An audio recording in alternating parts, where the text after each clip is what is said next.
Ma'am, since you are a professor of philosophy at Delhi University and this is your field, so I'll be asking questions about philosophy of poetry and aesthetics. With your permission, I would like to ask the first question. Yes. Thank you. Ma'am, my first question is that philosophy usually searches for truth through logic, through concepts, while poetry searches for truth from emotions, from imaginations, from metaphors. So, according to you, do these two different lines give the one answer, takes us to the one truth, or they both leads us to different truths, different realities? Here we have to address three different areas. Hmm. One is philosophy in a more conservative framework, where what we call classical metaphysics, classical epistemology, and analytic philosophy, philosophy of language in the analytic tradition.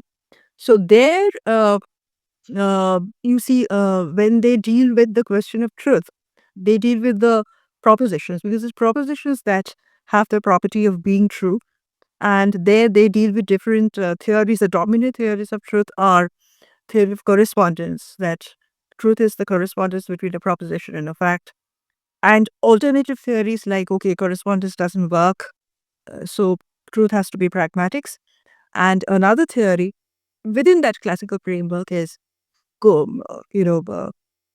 theory of coherence. Coherence of propositions. It doesn't talk about correspondence between propositions and facts.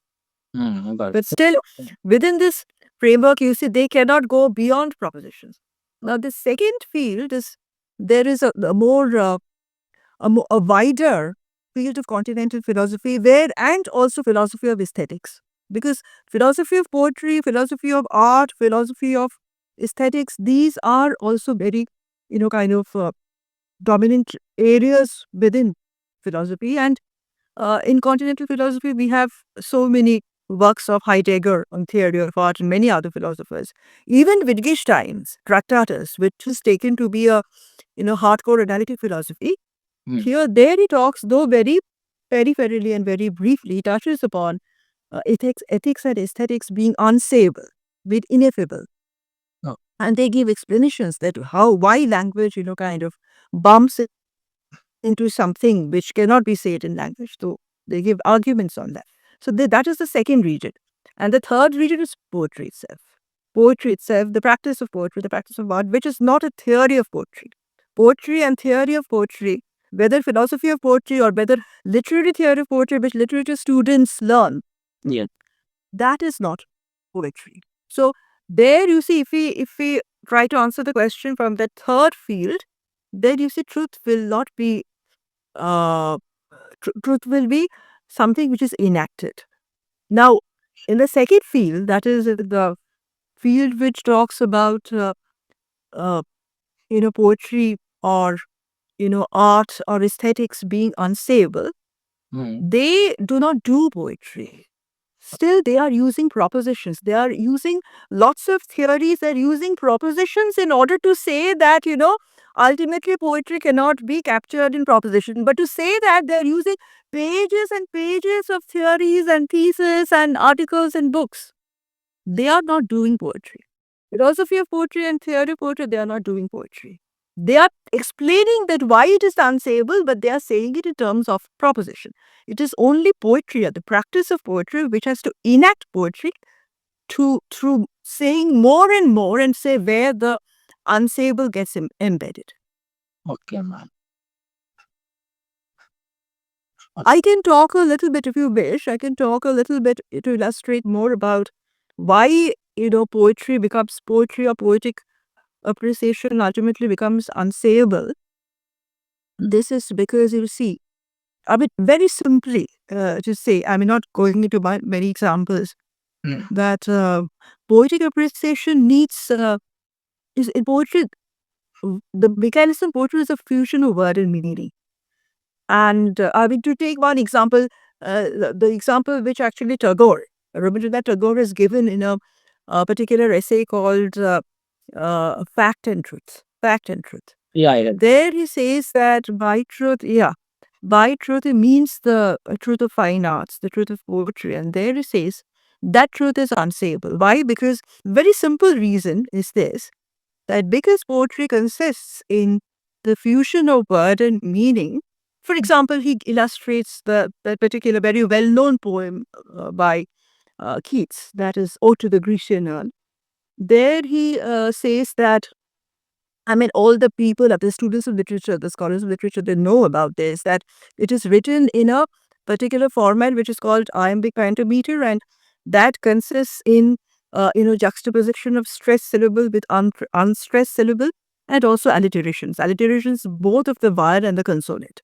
As a result, in the body of the poetry, the format of the poetry, they capture the reminiscence of the past, as if the live stream of thought through that, you know, that juxtaposition of stressed syllable with unstressed syllable and with alliterations.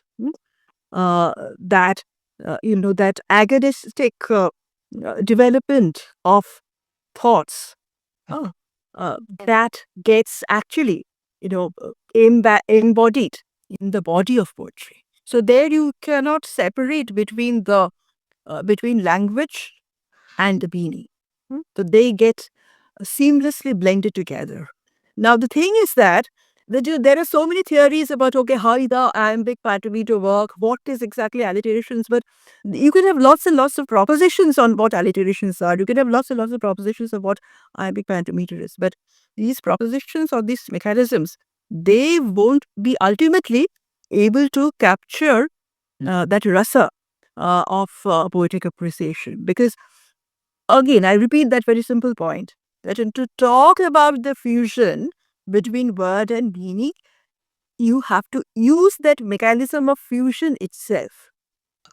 So you, I mean, like for example, we cannot touch our fingertip with our fingertip, right? Because it cannot be, the fingertip cannot be externalized from itself and be able to touch it. So this is very simple reason, that because any proposition about that fusion between word and meaning has to use that mechanism fusion itself. So therefore, it cannot talk about it. It cannot externalize the subject matter and talk about it. It has to embody it. It has to internalize it within its body. So poetry, the magic of poetic appreciation gets embodied, embedded, gets internalized in the body of poetry itself. So ultimately, that is by philosophy of poetry, that cannot propositionalize the poetic sentiment in the long run. Yeah, so this is, and I think that, the question of any conflict or any divergence between poetry and philosophy, it is not so important, because I think that, yeah, because you see that but this thing is clear. See, academic philosophy, the kind of philosophy that is being taught in the university departments, that does not do philosophy. So far as you are using formulations, so far as using propositions about poetic appreciation, you are using propositions about debating, your propositions about dialogues, uh, you know, where you really are not breaking up. You're not breaking up your theory into practice. You're still in the theory. I mean, you are theorizing about practice.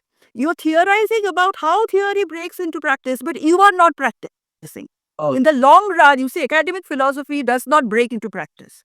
But at the same time, I think that there is no divergence, because nowadays, if you look upon NEP in the positive light, I think people criticize NEP in many ways.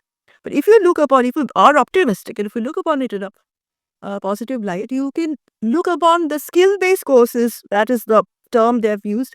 I was just thinking when I was preparing myself to have this dialogue with you, that we can have some kind of parallel course, practical, about how to do philosophy through poetry writing, through poetic appreciation, through debates, through dialogues, through social work, where we don't teach any propositions, but we do. Oh. I remember one of my mates, my study mates used to say that philosophy is not something which should be studied or which should be put into syllabus. It should be done. So and I'm getting it that now. I think these two are complementary. You have to learn it through propositions, then break the propositions in practice. Again, sometimes practice to make it more efficacious. You have to recoil back into propositions again to break into practice. I think let this kind of parallel activities go on. We cannot do away with theory. We cannot do away with practice. So it means that we should have both on a parallel line going hand by hand, right? I think so. I think so. I think Okay. so. Now, moving towards the second question, is that we live in the world increasingly that's in very high speed is shaped by modernity, technology, and utility. It's going on a very vast speed. Even we have herds like that when we run on a road, right? And there is a bunch of flowers on the side of the road, but due to the speed we are moving in, we are not able to see that flower. We just see that line is running. For example, it's a pink flower, so we are just able to see that pink line is going on. We don't see the flower exactly. So in the speed, in the world with this speed, in the world with this much of technology, what do you think that poetry has the power to transform the human consciousness, or it has just become more of personal skills, or what? Okay. Yeah. Yes, we cannot avoid these questions actually. But let me address the question this way: that is there a conceptual gap between technology and poetry? I mean, that is to say that ultimately, see, why I'm saying this, that there is a it is not a question of having a practical gap. That you could choose to stop. You could choose to stop in your you choose to slacken the pace of your life and not to take certain technological measures if you want to. That freedom is we still have. Anyway, so what I want to say that is there a conceptual gap between technology and poetry? So I think let me if I if we look into what poetic appreciation is and how it is incompatible with the algorithms of technology. I mean, just to I'm taking help of Kant. Kant's kind of theory of certain he gives certain criteria about aesthetic appreciation, and if I can take it and apply it to poetic appreciation, there are three or four points which I think are very very pertinent, and then each of them shows that how it conflicts with uh, the very rubric of technology. First is he talks about immediacy. Immediacy means in the poetic appreciation is not something which can be achieved through conceptual mediation or inference. You cannot have a major premise, and then from premise you cannot deduce that this is how the appreciation is. That I mean, of course, you can be given in the literature students. They are all given these theories of appreciation, rhetorics, prosody, all these things they do. But ultimately, you see even how much you learn rhetorics and prosody, it won't ensure that you become a poet. So to be a theoretician about poetry and to be a poet, they are vastly different. So what I wanted to say is that this immediacy, this non-inferentiality, this is a contrast point with the algorithmic procedures or the procedures of the AI, for example, because there it is all you have to go through step by step, and you have to infer one step from another. So logic and kind of deducibility from one step from the other is actually a part and parcel of technology. So their immediacy, in terms of immediacy, they are they're opposed. Second, Kant talks about detachment, detachment and non-utility. That beauty is useless. A poem does not have any use or utility. Whereas you see technology is by default utilitarian, it is a task driven force because you have to achieve a purpose. So naturally it is utilitarian. It is by default it is utilitarian. I mean technology. Then he also talks about freedom. Yes, freedom. This freedom means, you see, the freedom of the imagination. I mean, you cannot ask me to write you can ask me to write a poetry about a horse, but then you see my imagination will run in its own way where it will overpower the normal, the official, the standard concept of a horse. Whereas you see algorithmic procedures, if by algorithmic procedures I draw a picture of a horse, or even nowadays people are writing poetry by means of AI, but there it will be that writing poetry by means of AI, you would be able to tell more about this, that how you use AI for writing poetry. I think Salman Rushdie says that it is in literature, AI cannot do good literature. Their AI fails. Anyway, I don't know about that, but people are using AI in order to produce works of art. And those art pieces are gaining prizes in the competition. Anyway, to come back to poetry, that there you see that freedom of imagination. That is how to break free from the standard concept of a horse. That is in our example. So that freedom of imagination is there in case of poetry. It is not there in the case of the algorithmic procedures of AI. And lastly, universality. Universality. See, poetry is personal, but in poetry there is you are a writer of poetry. You would be doing much better than Yes, ma'am. that. It may be very personal, but you yearn for universalization, that it will be appreciated by everybody. No poet can, ultimately say that, no, I've written the poetry, it is only me, and it is, I'm perfectly satisfied that I understand my poetry. If nobody appreciates it, it doesn't matter. You yearn for universalization, though. So there is this very agonistic blend that a personal wants to, throw up to a universality. Maybe again to record back into the personal. This tension is not there in that personal moving, yearning or agonistically moving towards universalization, that is not there in algorithmic procedures of AI. So in this way, they are, of course, they are opposed to each other. But at the same, and of course, we know all these things, that these are commonplace remarks. You know much better than me that poetry thrives on ambiguities. Poetry thrives on multi-layeredness. Poetry thrives on indeterminacies and breaking structures. Whereas we see these are not accommodated in the with the procedures of the technology. But at the same time, I must say, we must appreciate that even when suppose a poet is using AI, often we use AI to get a vast vocabulary so that we can choose one particular word from it, or to get a vast repertoire of phrases, poetic phrases from which we can get something. Even the poets have to use AI, I suppose, but at every stage of using AI, even to write poetry, there I think a poet will be able to see that how the algorithmic procedures, there it is the freedom of the poet. The freedom, even while he is using the mechanical procedures of AI, is not survive. It still has the option to see that how he differs from the procedures of the AI. Because how he differs from the deliverables of the AI, because he at every point he has the option whether to take the deliverables of the AI or not to take the deliverables of the AI. And a human, that is what I always, we do a lot of philosophy of AI nowadays in our syllabus, because that is increasingly becoming popular. There, what is bothering me, I do not know much about the technical aspects of AI, but what bothers me is this, that a human can alternate between the personal and the public. A human can alternate between Ma'am, sorry. In between, please move a little bit backward.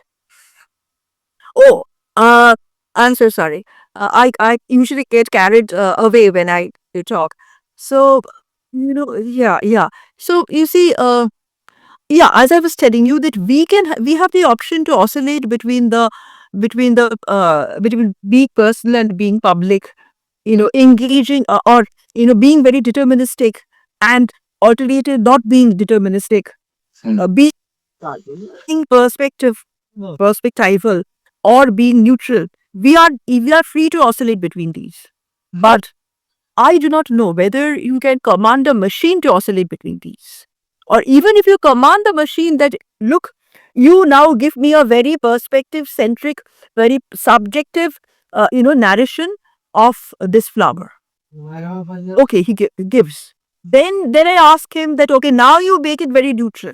Maybe, AI is able to follow its instructions, but the real-time tortuous exercise in going from the personal to the public, from the perspectival to the neutral, that real-time tortuous agony, whether it is felt by the AI or not, that is still questionable. So there, I think, a poet, even though he's using AI, even in writing poetry, so there the distance, he will always be in a position to appreciate the distance that will remain, unbridgeable gap that will remain between, AI and, technology and poetry. But at the same time, that a new field of poetry, the poetry that deals with AI, a new field of literature, a new field of philosophy, and a new field of poetry on the nuances of the AI. Poetry is actually enriching by technology. Poetry is not being impoverished by technology. Okay, got it, ma'am. Thank you for accepting Thank you. and addressing these questions.